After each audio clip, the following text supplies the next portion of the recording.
Le Venezuela fait donc le pari du dialogue. L'opposition joue l'apaisement, tout comme le gouvernement. Cela fait des mois que le pays est en crise, crise politique, insécurité, pénuries alimentaires. Et pourtant, Nicolás Maduro est toujours là, au pouvoir, et il peut compter sur les nostalgiques du chavisme. Ils sont encore nombreux, mais pour combien de temps? C'est le focus signé Laurence Cuvillier, Mathieu Commun.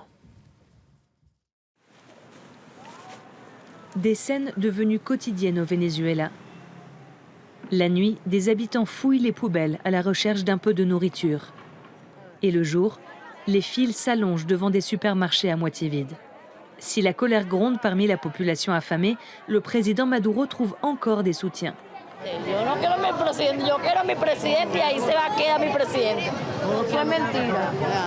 Comment le chavisme version Maduro navigue-t-il dans cette crise sans précédent? Nous sommes à Saman de Guerre, une résidence 100% chaviste, composée de 6 immeubles, où la crise ne semble pas frapper aussi dur qu'ailleurs. Petit luxe devenu rare, ici le café est servi avec une touche de sucre. Et tous les mois, la famille de Lucio reçoit 13 kilos d'aliments à très bas prix. Et puis par ici, j'ai encore d'autres réserves. Le café, qu'on consomme beaucoup, de l'huile, de la sauce tomate. Une aide de l'État censée parvenir à tous les Vénézuéliens, mais qui dans les faits n'arrive qu'à une partie de la population. Ça, c'est un de nos plats nationaux, à nous les Vénézuéliens. Et malgré la guerre économique, on peut encore se le préparer ici, en terre de révolution. Car ici, on ne parle pas de crise. Pour Lucio, Yeisi et leurs amis, le pays est victime d'une guerre économique lancée par les pays capitalistes, qui ont frappé le Venezuela sur son point le plus vulnérable, le pétrole. Chavez nous a quittés. Maduro s'est retrouvé face à cette grande responsabilité et voilà qu'on nous baisse drastiquement le prix du pétrole, avec un baril qui est passé de $100 à moitié moins. Yeisi et ses voisins vivent ici depuis 2 ans. Des appartements construits aux frais de l'État et remboursables sur 30 ans. Mais on n'a pas encore commencé à rembourser. On nous a installé tous les services basiques. L'eau, le gaz, le téléphone, l'électricité. On a Internet. Certains ont même reçu un ordinateur. ici, vous êtes tous chavistes? Et si quelqu'un change d'avis?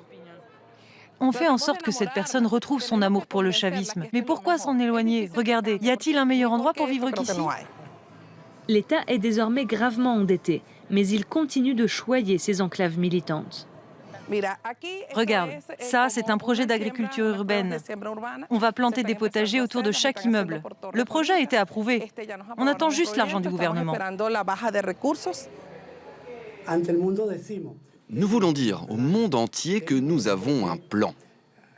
Nous avons un projet, et ce, contrairement à l'opposition, qui ne fait que critiquer les erreurs de notre gouvernement. Mais des erreurs, chaque gouvernement en commet. Le chavisme en 2016, c'est aussi un réseau de radios communautaires très actif dans les quartiers. Dans les studios de Negro Primero, on enregistre des émissions pro-gouvernement et on rassure les auditeurs sur la marche de la révolution bolivarienne. On continue d'avancer vers un horizon commun, même si récemment, il y a eu quelques victoires de la droite, ponctuelles et circonstancielles. Continuer d'agir au niveau local, c'est leur manière de maintenir la base populaire qui avait fait la force d'Hugo Chavez. Ici, on prépare du pain pour les gens du quartier, afin de répondre à leurs besoins de base. Et avec l'argent récolté, on paye les techniciens, l'électricité. Mais tous ces efforts ont du mal à masquer l'effondrement de la popularité du gouvernement.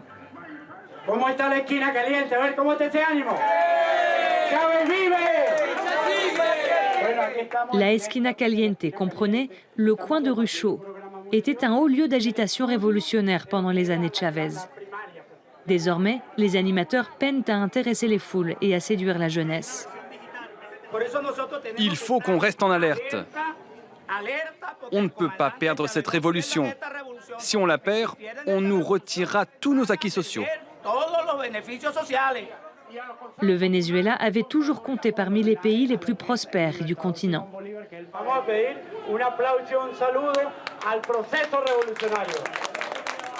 Mais avec une inflation qui frôle les 700% cette année et un mécontentement populaire croissant, les chavistes ont de plus en plus de mal à faire croire que les idéaux révolutionnaires sont en train de triompher.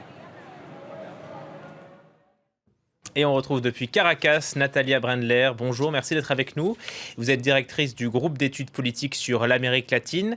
D'abord, qu'est-ce qui anime encore les pro-Maduro? Est-ce que c'est la nostalgie du chavisme?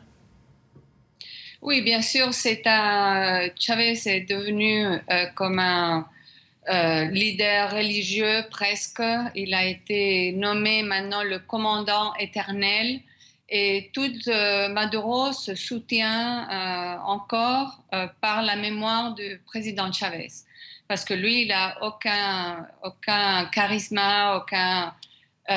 disons, la capacité de lidérer les masses comme avait Chavez, mais il se soutient sur ça. En même temps,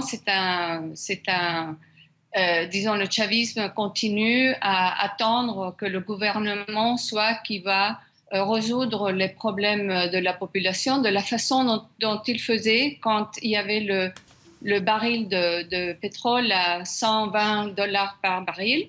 Et ce n'est plus le cas. Et donc, ils attendent encore que ce soit un peu les mêmes programmes sociaux qui ont été faits au passé. Mais la vérité, c'est qu'en ce moment, c'est l'échec total d'un modèle qui ne marche plus, un modèle économique qui a emmené le pays à une ruine dans tous les sens. Et plutôt, on peut parler maintenant d'une crise humanitaire, d'une crise, il n'y a pas de médicaments, il y a eu récemment, il y a quelques mois, on ne trouvait même pas de la nourriture. Maintenant, on la trouve, mais avec une inflation, des prix qu'on pourrait dire ce sont des prix qu'on pourrait trouver les produits en Europe et même encore plus chers.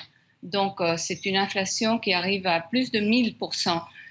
On utilise le chiffre de 700, mais c'est encore plus haut que ça, surtout dans le domaine de l'alimentation et des médicaments. On a bien compris que la crise était profonde, qu'elle touchait tous les secteurs et toutes les franges de la population.